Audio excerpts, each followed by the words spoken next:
Triunfo de Shakespeare. Cuando Shakespeare escribió hacia 1594 Sueño de una noche de verano, logró equilibrar su economía lo suficiente como para poder ayudar a su arruinado padre. A la edad de 30 años se convirtió en copropietario de un nuevo teatro en Londres y fue elevado a la nobleza. Aunque entonces los actores eran en general considerados como simples charlatanes y saltimbanquis, a Shakespeare y a otros dos colegas suyos se les otorgó el título de gentleman o gentilhombre. Pronto el gran poeta adquirió la propiedad de la más hermosa casa de Stratford. Se sentía feliz. Las obras compuestas en esa época constituyen un buen testimonio de ello. Fue precisamente en este estado de ánimo que escribió Las alegres comadres de Windsor, cuyos protagonistas son dos mujeres avispadas, aunque enteramente honorables, que se divierten engañando sin cesar con bromas de buen gusto a sus maridos celosos y al fanfarrón Falstaff, un empedernido perseguidor de faldas. Falstaff, obeso como tonel de cerveza, constituye uno de esos personajes cómicos de Shakespeare que ha alcanzado la inmortalidad.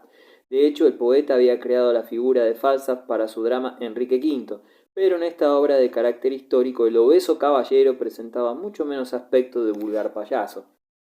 Después de este periodo de comediógrafo, se inició en la vida literaria de Shakespeare la época de las tragedias. Se supone que este cambio fue consecuencia de haber sufrido una crisis espiritual o quizás también como una expresión del profundo dolor del pueblo inglés ante la última enfermedad y muerte de su estimada reina Isabel. De todas formas, sigue siendo imposible en la obra de Shakespeareana trazar una línea neta demarcación cronológica entre comedias y tragedias.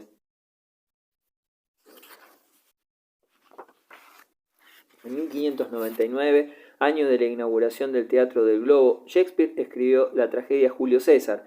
Sin embargo, el protagonista y héroe trágico no es César, sino Bruto, que trama el asesinato de su amigo y bienhechor. La personalidad de Bruto no resiste tamaño conflicto moral y el orgulloso republicano se convierte en un hombre espiritualmente destrozado que recibe la muerte como a una libertadora.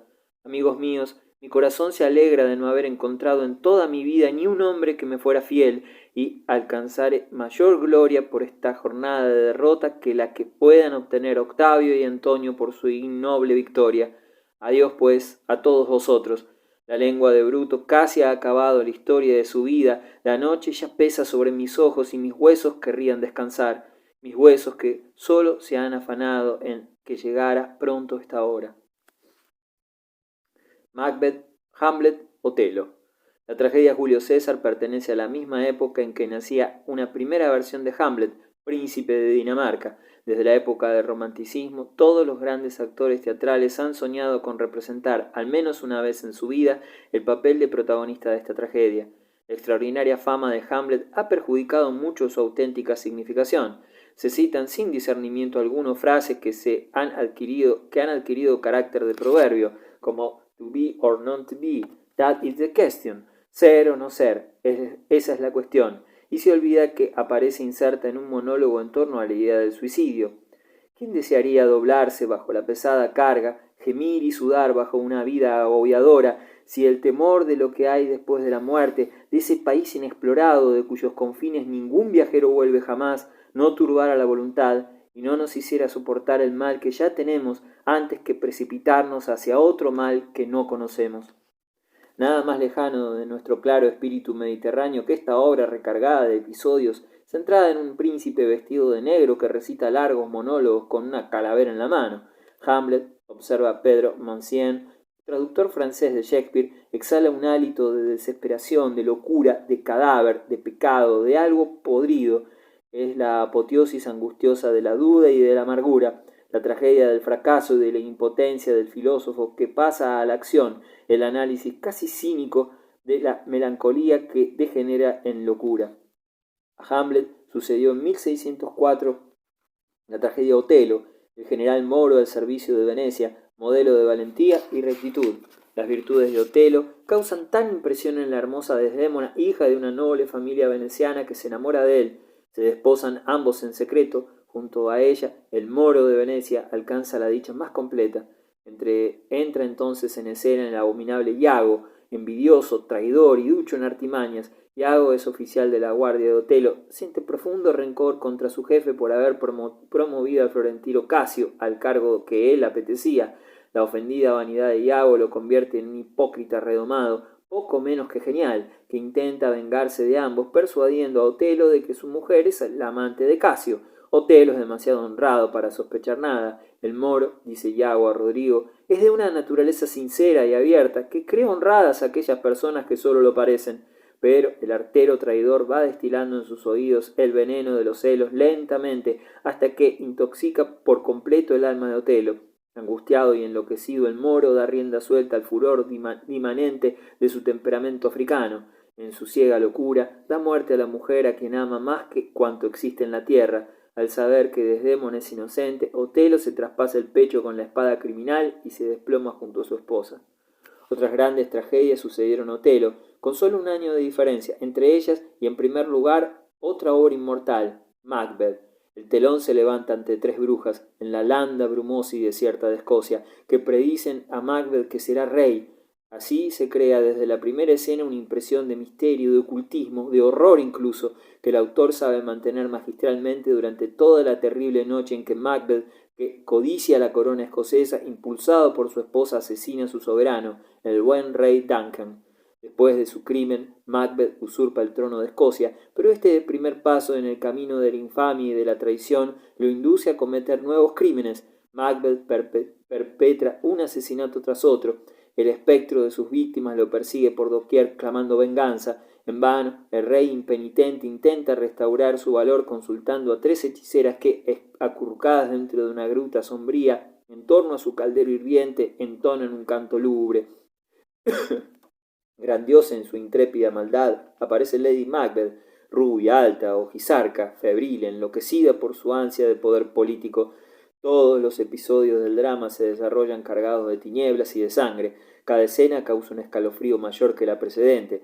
Los nervios de los espectadores son puestos rudamente a prueba ante el agotador viaje nocturno de Lady Macbeth y los esfuerzos desesperados de su esposo por escapar a una muerte fatal. La amargura de Macbeth en el tercer acto penetra hasta la médula del público.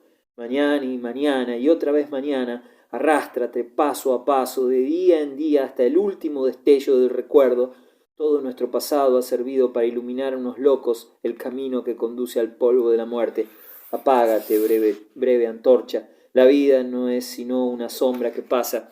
Un pobre histrión que se pavonea y se acalora solo durante una hora en la escena y al que luego no se vuelve a oír jamás. Una historia narrada por un idiota, vibrante de furor y de ruido, que no tiene sentido alguno. Época de madurez teatral. Menos representada que Hamlet, Otelo y Macbeth, Rey Lear es la tragedia de la ingratitud. Lo sublime llega a abrumar al espectador, aunque también es cierto que no se ha conservado un buen texto de esta obra. Lo patético no siempre logra evitar caer en el melodrama. Su héroe es un rey celta legendario, susceptible, colérico, imperioso y achacoso, que al llegar a la edad de 80 años decide renunciar a su trono en provecho de sus tres hijas. Antes trata de inquirir de ellas cómo lo aman. Las dos mayores multiplican sus protestas salameras de amor filial, pero la más joven, Cordelia, preferida del rey, se limita a responder: «Amo a vuestra majestad como lo exige mi deber, ni más ni menos». El rey Lear se enfurece y Cordelia, por su actitud excesivamente sincera, es desheredada en favor de sus hermanas mayores. El castigo del rey Lear no se hace esperar. De sus tres hijas, solo Cordelia, la renegada y despojada, no lo abruma con su ingratitud y crueldad. El anciano rey pierde la razón al comprender su error y se ve obligado a soportarlo todo, incluso el terrible espectáculo de la muerte de Cordelia. A continuación de Rey Lear, Shakespeare escribió Antonio y Cleopatra, tragedia amorosa como Romeo y Julieta, si bien en este caso el amor se convierte en fuerza destructora en el personaje de la reina de Egipto, sensual y hechicera como un demonio. Con el encanto de 1000 sensaciones nuevas, Cleopatra transforma a un romano intrépido y endurecido por la guerra en un esclavo del placer que busca en las orgías cotidianas el modo de olvidar el fracaso total y el inútil derroche de toda su existencia. La última de las grandes tragedias shakespearianas es Coriolano, que data de 1608 y cuyo texto ha llegado a nosotros muy transformado. Shakespeare describe en ella la lucha entre patricios y plebeyos en Roma, deformando en sentido antidemocrático la historia referida por Plutarco. El patriciado aparece representado por Coriolano, soldado dotado de las más auténticas virtudes romanas, la primera de ellas, la honradez. Shakespeare presenta en cambio a los plebeyos como un populacho cobarde y versátil que sigue ciegamente a sus demagogos, mientras que Coriolano coloca el bien de la patria por encima de todo y sucumbe tan honrado e intransigente como viviera. Apenas terminó de escribir esta última gran tragedia, Shakespeare abandonó Londres y se apartó de las actividades teatrales. Se estableció en su espléndida casa de Stratford. Como era ya rico, hubiera podido dormirse en los laureles, pero aún escribió algunas obras para el teatro del que era copropietario. Su período trágico había terminado. No trató ya del odio al mundo y a los hombres, puesto que el amable William se había reconciliado con la vida.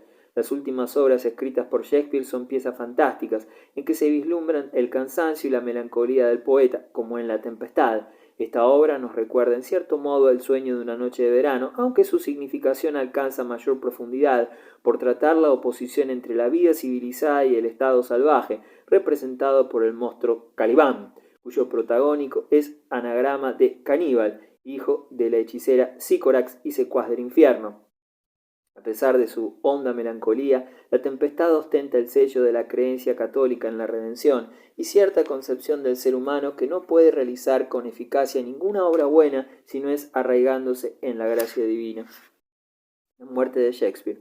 En abril de 1616, poco después de cumplirse los 52 años, murió el mayor poeta de Inglaterra, atacado por un repentino acceso de fiebre, quizás en el mismo día en que expiraba Cervantes, padre espiritual de Don Quijote. Del mismo modo que Shakespeare rivaliza con Miguel Ángel en patetismo, su humorismo emula el de Cervantes, lo que demuestra hasta qué punto logra su genio pulsar todos los resortes artísticos. Amigo de los hombres de la corte, asociado a la vida cortesana durante el final del reinado de Isabel, Shakespeare sabía describir tan bien como las pasiones del amor, las de la ambición, así como los tormentos del poder. La sabiduría en un pueblo está formada de verdades vulgares a las que sus grandes escritores han sabido dar determinadas formas. La sabiduría del pueblo inglés, instintiva, poética y a veces inconstante, debe a Shakespeare lo que la del pueblo francés debe a los moralistas. Sobre el sepulcro del gran poeta en la iglesia de Stratford, su familia erigió un monumento cuyo busto es, junto con el grabado del frontispicio de sus obras impresas, el único retrato auténtico de aquel hombre genial, aunque poco conocido de sus contemporáneos.